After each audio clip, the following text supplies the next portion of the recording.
نحمده ونصلي ونسلم على رسوله الكريم اما بعد فاعوذ باللہ من الشیطان الرجیم بسم اللہ الرحمن الرحیم۔ سورہ حشر کی تفسیر شروع ہے۔ الم تر الی الذین نافقوا، کیا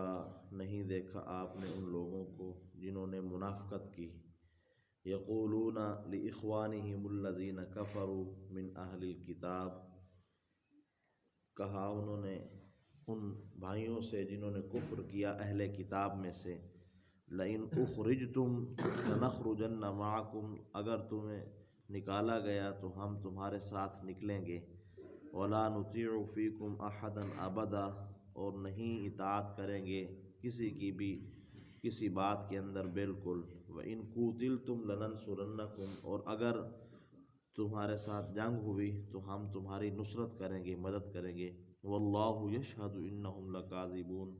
اور اللہ تعالی گواہی دیتا ہے کہ بے شک یہ سارے جھوٹے ہیں۔ یہ منافقین کا رد کیا جا رہا ہے، منافقین کے اس قول کے ساتھ کہ قبیلہ بنو نذیر کو جب اللہ کے نبی صلی اللہ علیہ وسلم نے وارننگ دے دی کہ 10 دنوں کے اندر اندر تم نے جو ہے مدینے کو چھوڑ دینا ہے، جلا وطنی ہے تمہاری، تو یہ عبداللہ بن ابی خلف جو منافقوں کا سردار تھا، اس نے خط و کتابت کی قبیلہ بن نذیر سے کہ تم نہ جاؤ۔ مقصد ان کا یہ تھا کہ مسلمانوں کو پریشان کرتے رہتے ہیں، اور منافق اندر اندر سے وہ بھی یہی کام کر رہے تھے، تو انہوں نے اپنے ان بھائیوں سے، اللہ تعالیٰ نے ان کو منافقوں کو اور یہودیوں کو آپس میں بھائی کہا ہے، یعنی منافقوں نے اپنے یہودی بھائیوں سے کہا کہ تم جو ہے ٹھہرے رہو، ہم تمہاری مدد کریں گے، اور اگر نکلنا بھی پڑا تو ہم اکٹھے نکلیں گے، اور اس میں ہم کسی کی بات کو قبول نہیں کریں گے، خواہ ہمیں سمجھانے والا کوئی بھی ہوا۔ تو ساتھ یہ بھی کہا کہ اگر تمہارے ساتھ ان کی جنگ ہوئی تو ہم جنگ میں بھی تمہاری مدد کریں گے۔ تو آگے اللہ تعالیٰ نے فرمایا کہ واللہ یشہد انہم لکاذبون، یہ منافق جو ہیں محبوب آپ ان کی اس قسم کی سازشوں سے آپ بھی پریشان نہ ہوں، یہ جھوٹے ہیں۔ کیا ہوا؟ فرمایا لئن اخرجوا لا یخرجون معہم، اگر یہ نکلے یعنی قبیلہ بنو نذیر والے اپنے قلعوں سے نکلے جلا وطنی کے لیے تو لا یخرجون معہم، یہ ان کے ساتھ نہیں جائیں گے، ولئن قوتلوا لا ینصرونہم، اگر یہ لڑیں گے یعنی قبیلہ بنو نذیر والے تمہارے ساتھ جنگ کریں گے تو یہ منافق ان کے ساتھ جو ہے جنگ میں بھی شامل نہیں ہوں گے، ان کی مدد بھی نہیں کریں گی، وَلَئِن نَصَرُوهُمْ لَيُوَلُّنَّ الْأَدْبَارَ، اگر انہوں نے ان کی مدد کی بھی تو پیٹ پھیر کر بھاگ جائیں گے، کیونکہ تمہارے ساتھ ان کا مقابلہ ہونا ہے اور تم جو ہے مجھ پر بھروسہ کرتے ہو، جب تم ان سے لڑو گے تو یہ جب مقابلہ نہ کر پائیں گے تو یہ ان سے بھی بھاگ جائیں گے، پھر کیا ہوگا؟ ثُمَّ لَا يُنصَرُونَ، پھر کوئی کسی کی مدد نہیں کر سکے گا، یعنی دونوں واضح ہو جائیں گے۔ تو فرمایا لَأَنْتُمْ أَشَدُّ رَهْبَةً فِي صُدُورِهِمْ مِنَ اللَّهِ، یعنی یہ منافق لوگ جو ہے یہ لڑ کیوں نہیں سکتے اور جو ہے میدان جو ہے محاذ کے اندر جم کیوں نہیں سکتے؟ کیونکہ لَأَنْتُمْ أَشَدُّ رَهْبَةً فِي صُدُورِهِمْ مِنَ اللَّهِ، یہ کہ ان کے دلوں کے اندر میری نسبت تمہارا ڈر زیادہ ہے، یعنی تم سے یہ زیادہ ڈرتے ہیں مسلمانوں سے، کیونکہ وہ مسلمانوں کی بہادری کو جو ہے جانتے تھے، مسلمان سر دھڑ کی بازی اپنے نبی کریم صلی اللہ علیہ وسلم کے لیے لگا سکتے ہیں، اس بات کا وہ جو کہ رہتے تھے ساتھ ان کو اندازہ ہو چکا تھا، جب کہ ہونا یہ چاہیے تھا۔ اللہ تعالیٰ فرما رہے ہیں کہ ذالک بانہم قوم لا یفقہون، یہ ایسی قوم ہے جس کو سمجھ نہیں ہے، یعنی انہیں میرا ڈر ہونا چاہیے تھا۔ اللہ فرما رہے ہیں کہ میرے ڈر کی وجہ سے مسلمان جو ہے ہر جگہ غالب آ جاتے ہیں، اور منافق جو ہیں یہ آپ سے ڈرتے ہیں۔ اللہ تعالیٰ نے اپنے محبوب کو فرمایا کہ یہ آپ سے چونکہ ڈرتے ہیں تو اس وجہ سے یہ آپ کا سامنا نہیں کر پائیں گے، خواہ ان کے ساتھ مل کر ہو یا اب اکیلے جو ہے سامنے آئیں۔ لا یقاتلونکم جمیعا، اور نہ آپ لا یقاتلونکم جمیعا، اور یہ اکٹھے بھی مقابلہ نہیں کریں گے، یعنی سامنے مل کر واضح طور پر، خواہ اکیلے منافق ہوں یا قبیلہ بنو نذیر کے لوگ ہوں، الا فی قری محصنۃ او من وراء جدر، مگر یہ کہ یہ قلعہ بند بستیوں میں یا دیواروں کے پیچھے، یعنی یہ چھپ چھپ کر تم پر حملے کریں گے، وار کریں گے، سازشیں کریں گے، تمہارے سامنے میدان میں نہیں آ سکتے۔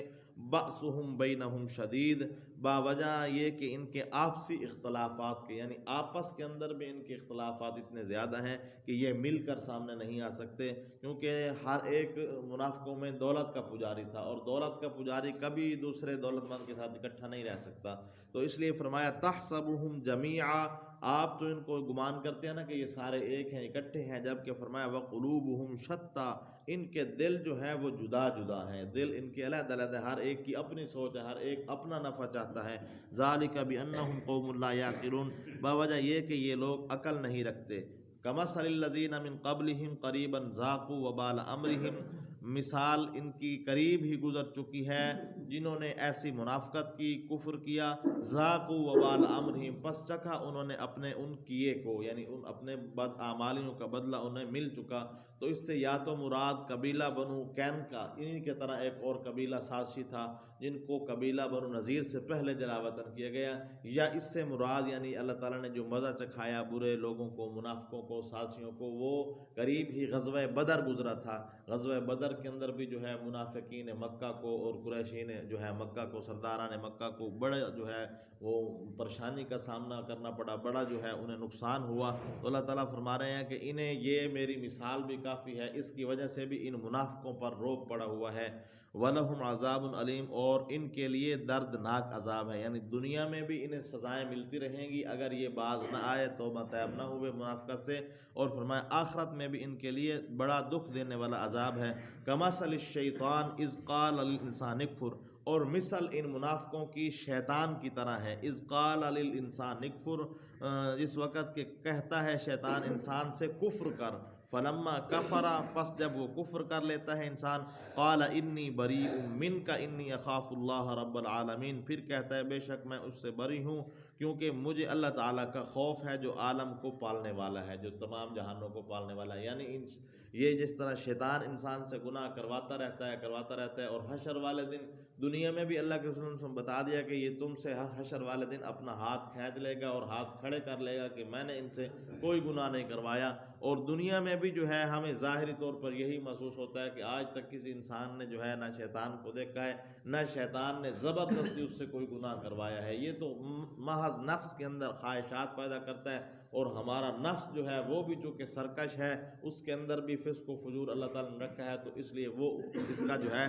معاونین بن کر پھر جو ہے وہ گناہ کی طرف چلتا ہے۔ تو اس لیے فرمایا کہ یہ منافق لوگ بھی شیطان کی طرح ہیں۔ جیسے قبیلہ بنو نذیر جب نکلا تو نہ تو انہوں نے ان کے ساتھ کوئی مدد کی جنگ کے اندر، اور نہ ہی ان کے ساتھ نکلے، بلکہ تنہا اس قبیلے کو جانا پڑا، اور جس سے اس قبیلے والوں پر بھی ان کی منافقت کھل گئی۔ اور عبداللہ بن ابی جو ہے منافقوں کا جو سردار، جسے رئیس المنافقین کہا گیا ہے، اس کے متعلق جو ہے فرمایا، مشہور روایت ہے کہ اس نے اپنے بیٹے عبداللہ سے کہا تھا کہ جو ہے جاؤ اور حضور صلی اللہ علیہ وسلم سے کرتا جو ہے نا وہ اپنے وسلم کے بدن کا کرتا لے کر آؤ، اور جو ہے اس کرتے میں مجھے دفن کرنا۔ یعنی یہ دیکھو اس قدر وسلم کے ساتھ منافقت، عداوت، پھر بھی وسلم کے حق کو اس طرح مانتے تھے، منافق بھی جانتے تھے۔ لیکن بات پھر وہی پر آ جاتی ہے کہ اگر دنیا کے منفعت کو سامنے رکھ کر ہم دین پر چلیں، یعنی یہ کہ ہماری دنیا کا نفع ہوتا رہے اور ہم دین پر چلتے رہیں، تو یہ نہیں ہو سکتا۔ اس لیے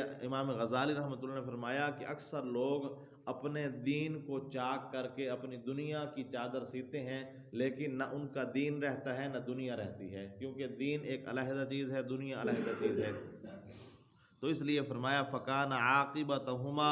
أَنَّهُمَا فِي النَّارِ خَالِدَيْنِ فِيهَا، پس ہے ان لوگوں کا انجام، ان لوگوں کا ٹھکانہ جہنم میں، خالدین فیہا، جس میں ان کا ہمیشہ رہنا ہے، وذالک جزاء الظالمین، اور یہ بدلہ ہے ظلم کرنے والوں کا۔ یا ایھا الذین آمنوا اتقوا اللہ، اے ایمان والوں تم اللہ سے ڈرو، ولتنظر نفس ما قدمت لغد، اور جو ہے اپنے نفس کو تیار کرو اور بھیجو جو کچھ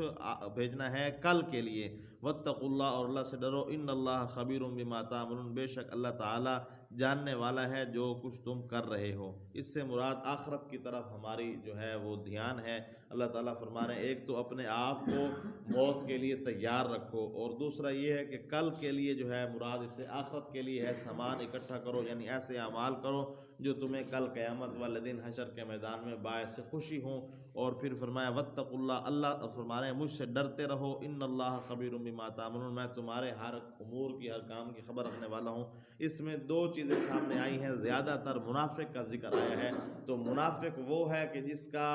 ظاہر اور ہو باطن اور ہو، یعنی ایک آدمی اللہ تعالیٰ کو مکمل طور پر جو ہے اپنا وارث سمجھتا ہے، دکھ سکھ دینے والا سمجھتا ہے، روزی پہنچانے والا سمجھتا ہے، لیکن پھر بھی جو ہے وہ اندر سے اس بات پر یقین نہیں رکھتا، یعنی مراد یہ ہے کہ اگر کوئی کاروباری ہے، مزدور طبقہ ہے، یا اور کوئی جو ہے دکھوں کے اندر گرا ہوا ہے، تو وہ اپنے ان مسائل پر لوگوں پر اعتماد کرتا ہے، یعنی کاروبار دکان جو ہے چلانے والا وہ نماز کے وقت دکان نہیں بند کرتا اسی نیت سے کہ جو ہے اس سے میری دکان کمزور ہو جائے گی، اور مزدور آدمی مزدوری نہیں چھوڑتا کسی نیت سے کہ میرا مالک مجھ سے مزدوری جو ہے نہیں کروائے گا اور جو ہے مزدوری کم دے گا اگر نماز پر میں چلا گیا۔ تو اس لیے فرمایا یہی جو بیماری ہے، یہی مرض ہے، یہ انسان کو یہ منافقت نہیں ہے بلکہ منافقت کی طرف لے جانے والی ہے، یہ نفاق پیدا کر دینے والی ہے۔ تو اس چیزوں سے بار بار جو ہے ہمیں روکا گیا ہے کہ جس چیز کے لیے اللہ تعالیٰ کے ساتھ مخلص ہو، وعدہ کرو تو اس پر پورا اترو، اور پھر آخرت کی تیاری کے لیے فرمایا کہ خواہ کوئی چھوٹے سے چھوٹا عمل کیوں نہ ہو، بڑے سے بڑا عمل کیوں نہ ہو، اس کو کرتے رہو، اور پھر اس وجہ سے کہ دنیا کی زندگی میں جو ہے اعمال کا کرنا ہے اور آخرت میں ان کا بدلہ پانا ہے۔ آخرت کے اندر فرمایا ذرہ برابر بھی عمل کے لیے گنجائش نہیں ہوگی، وہاں تو اگر دنیا میں کسی نے رائی کے دانے کے برابر بھی عمل کیا ہوگا وہ بھی اس کو پا لے گا، اللہ تعالیٰ اس پر بھی جو ہے اسے بدلہ عطا کریں گے۔ اللہ تعالیٰ سے دعا ہے اللہ عمل کی توفیق عطا فرمائے۔ الحمدللہ رب العالمین والعاقبۃ للمتقین والصلاۃ والسلام علی سید الانبیاء والمرسلین۔ سبحان اللہ وبحمدہ سبحان اللہ العظیم۔ اللہم ارحمنا بالقرآن العظیم، ربنا اکشف عنا العذاب انا مؤمنون۔ اللہم انت السلام ومنک السلام، تبارکت یا ذا الجلال والاکرام۔ اللہم اعنی علی ذکرک وشکرک وحسن عبادتک۔ ربنا اغفر لنا ولاخواننا الذین سبقونا بالایمان، ربنا ولا تجعل فی قلوبنا غلا للذین آمنوا ربنا انک رؤوف رحیم۔ سبحان اللہ وبحمدہ سبحان اللہ العظیم۔ صلی اللہ تعالی علی خیر خلقہ۔